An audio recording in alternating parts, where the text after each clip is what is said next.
Magandang gabi po sa ating lahat. Ngayon po ay dumako na tayo sa ating evening devotional na mababasa pa rin po sa devotional book na Sons and Daughters of God, October 31.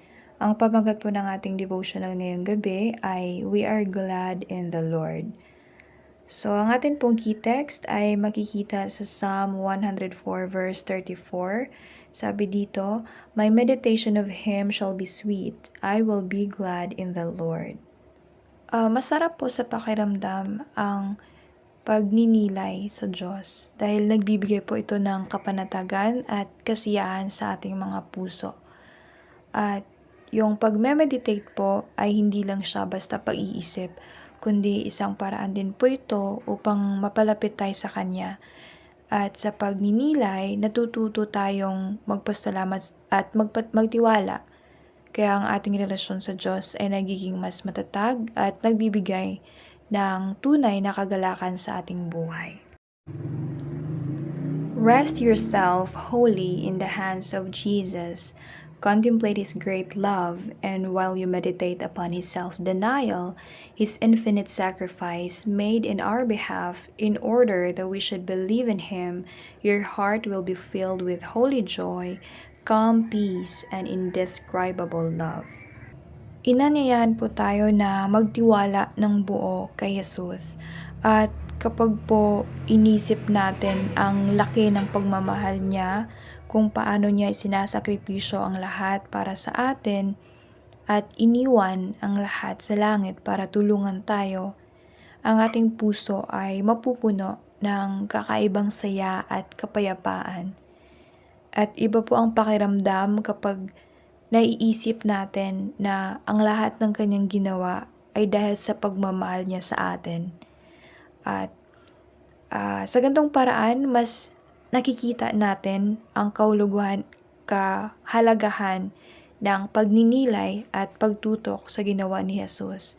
Ito ay hindi lamang simpleng pag-iisip, kundi isang paraan para mapuno tayo ng galak, ng kasiyahan, kapayapaan at pagmamahal.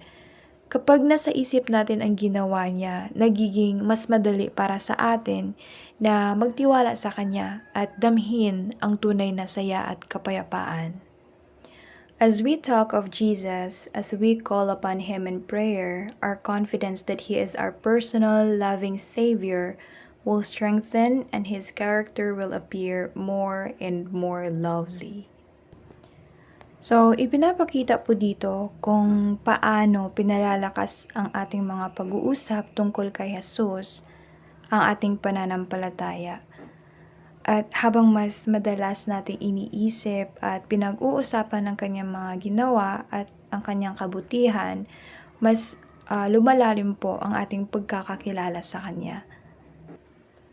At kapag patuloy tayong nananalangin at sinasariwa natin ang kanyang kabutihan, mas lalo nating nauunawaan ang kanyang karakter, ang kanyang malasakit at pagmamahal sa atin.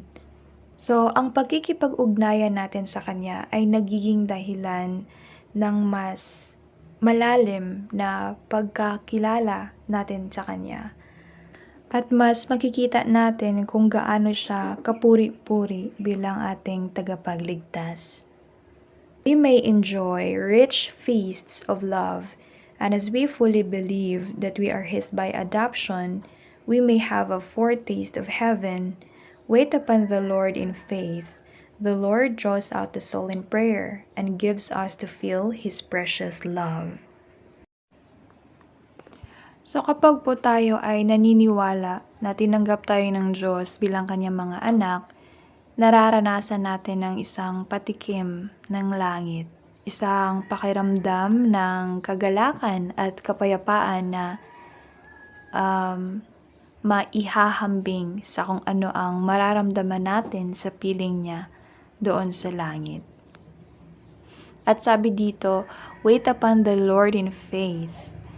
So, dapat po tayong maniwala sa Diyos ng lubusan kahit sa mga oras ng pagdududa o paghihintay sa kasagutan ng mga matagal na nating pinapanalangin ng mga bagay, kinakailangan natin talaga magtiwala ng buo. Dahil sa ating pananalangin, sa taimtim natin na pananalig, nilalapit tayo ng Diyos sa kanyang sarili at pinaparamdam niya ang kanyang mahalagang pag-ibig at pinupuno niya ang ating puso ng kapayapaan. We have a nearness to Him and can hold sweet communion with Him. We obtain distinct views of His tenderness and compassion, and our hearts are broken and melted with contemplation of the love that is given to us. So kung tayo po ay malapit sa Diyos, nagkakaroon tayo ng maganda at malinaw na koneksyon at pagkikipag-ugnayan sa Kanya. So sa pagiging malapit sa Diyos, ito ay nagbibigay sa atin ng mas malalim na pag-unawa sa Kanyang pagmamahal. Di po ba kapag connected ka sa isang tao, mas naiintindihan mo, mas klaro yung pagmamahal na ipinapakita niya sa'yo?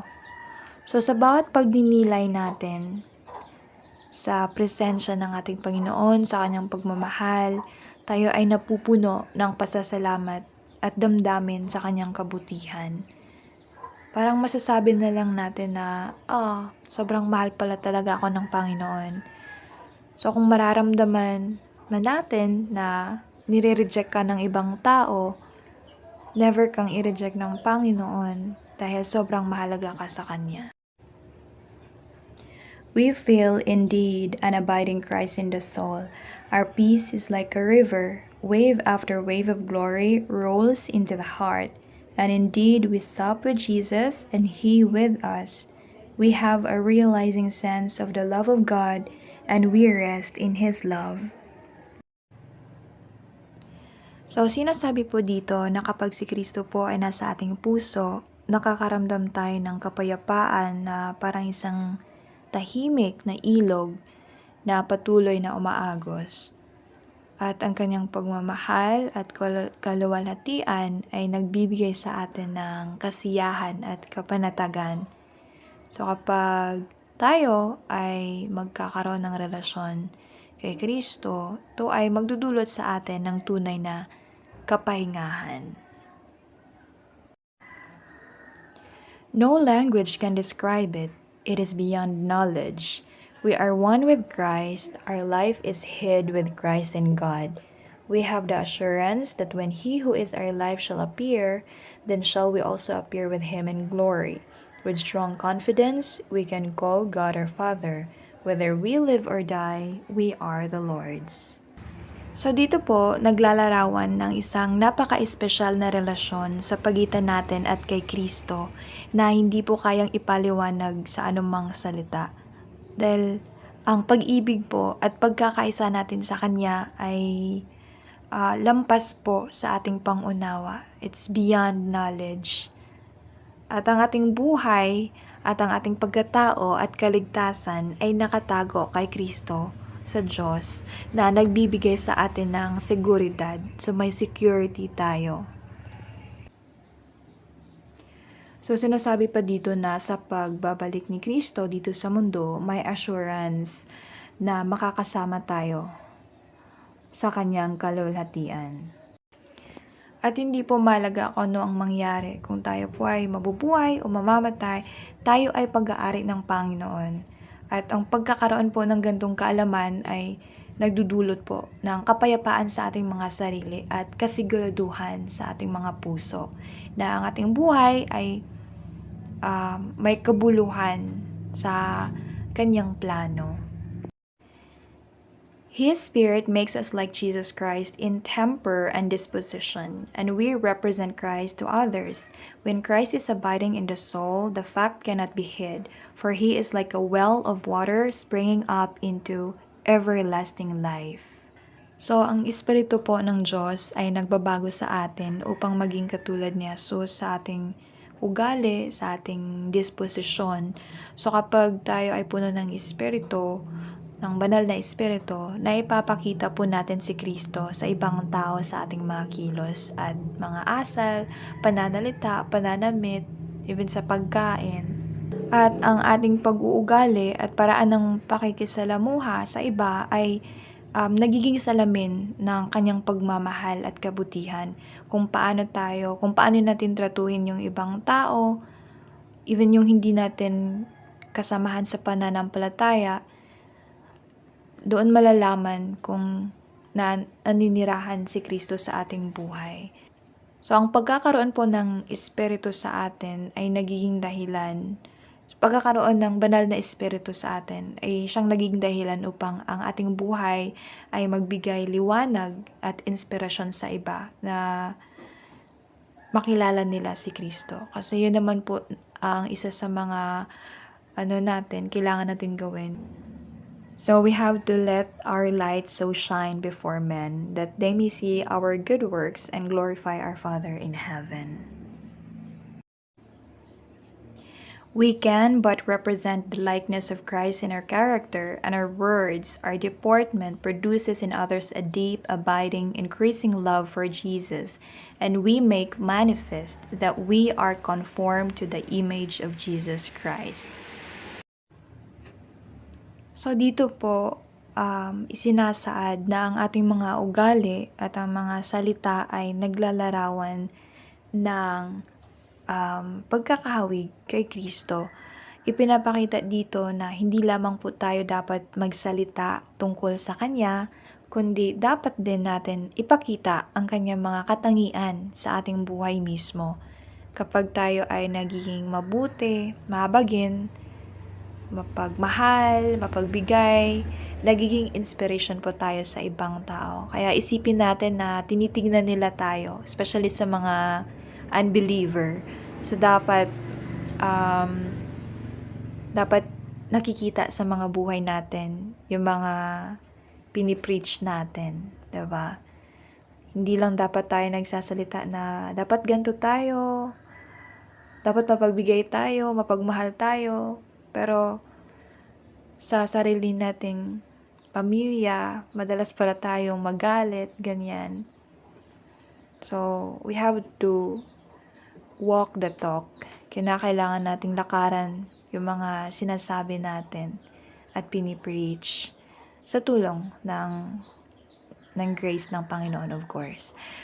At kapag po nakikita ng mga tao ang ating magandang asal at pag-uugali, nagiging dahilan ito para sila ay lumapit o parang mahulog din sila sa pagmamahal kay Jesus. At sa pagiging katulad ni Kristo, hindi lamang tungkol sa ating paniniwala, kundi tungkol din sa kung paano natin ito isinasabuhay. Dahil ang atin pong halimbawa ay nagpapakita na tayo ay tunay na sumusunod sa Kanya, na nagdudulot ng mas malalim na pagmamahal sa Kanya mula sa ibang tao. So dito po, sa ating pag-aaral ngayong gabi, ay nagpapakita na ang pagkakaroon ng ugnayan kay Kristo ay nagdudulot ng kapayapaan at pagmamahal sa ating buhay. At sa pamamagitan ng ating mga salita, pagkilos, ating pananamit, at sa ating pamumuhay mismo na ipapakita natin ang character ni Christ na magiging inspirasyon sa iba upang i-glorify din siya at lawalhatiin siya. Dahil ang atin pong mga asal ay sumasalamin sa kanyang mga katangian na nagpapakita na tayo ay tunay na mga tagasunod niya. So, yan lamang po ang aking maibahagi ngayong gabi. God bless sa ating lahat.